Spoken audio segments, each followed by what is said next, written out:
Vedant on Instagram asks, what should one do during their freshman year? Yeah, so Vedant, like in terms of, and Godak is waving at me. Hey man, how's it going? So Vedant, like as far as what you should be doing during freshman year, um, there's several different things. First things first, make sure you keep your grades up.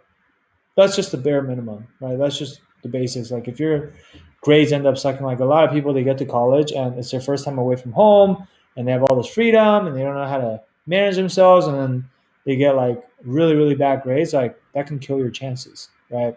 So first and foremost, make sure you keep your grades up. Ideally, you want say 3.7, 3.8 or above is like no questions asked, right? If you have lower than that, doesn't mean you can't get into banking. In fact, we've helped students get in with as low as a 3.0, but the lower your GPA is, the harder it is going to be for you, and the smaller your margin of error is, right? Aside from keeping up your grades, though, you should be trying to join the relevant student organizations on campus, right?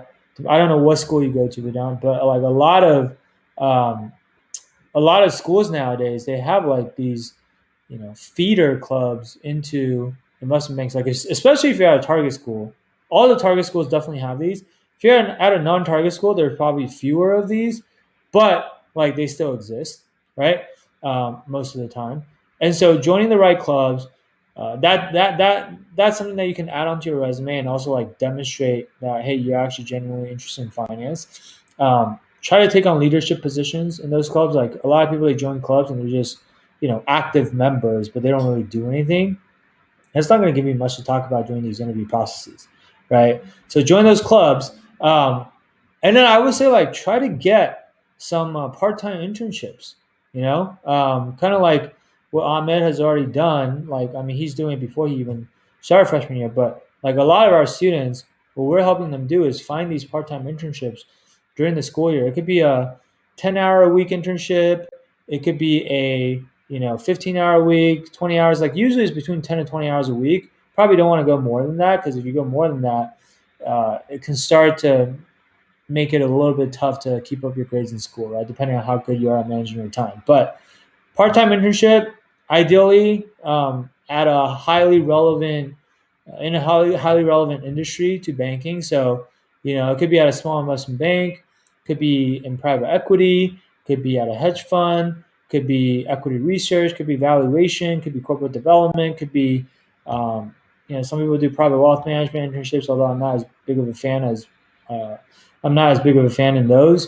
Could even be an accounting internship, like whatever it is. Like just you want to use this time to build up your resume, and the reason why freshman year is so critical for doing that is because, again, like I said, nowadays most of the top banks, they start recruiting for that critical junior summer internship around halfway through sophomore year, right?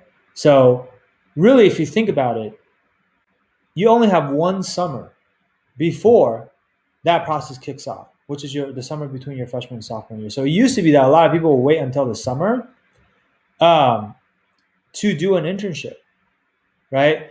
But if you do that, first of all, you'll only end up with one relevant internship on your resume. And second of all, that's even if you can get a relevant internship, because a lot of times your first internship might not be the most relevant internship because you have to kind of like build your way up towards that, right?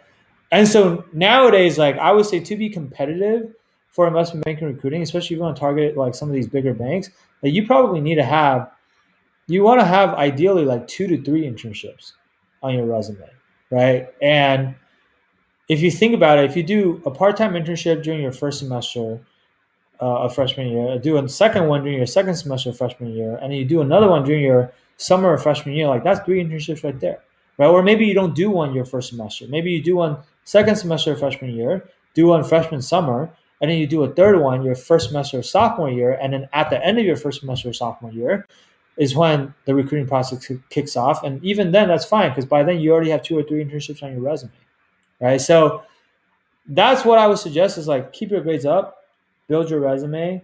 Those are probably the 2 most important things to do during your freshman year. Okay, and then, like I said, once you're done with freshman year, starting to go into sophomore year or starting to go into summer, you also want to start networking and prepping for interviews and whatnot, because by that point, the interview process is going to start probably, just a few months away, right? So hopefully that helps and answers your question. Hey there, I hope you enjoyed this video. If you're looking for more customized advice that's tailored for your specific situation, then I invite you to book a free strategy session with our team at the link below. We'll talk to you soon.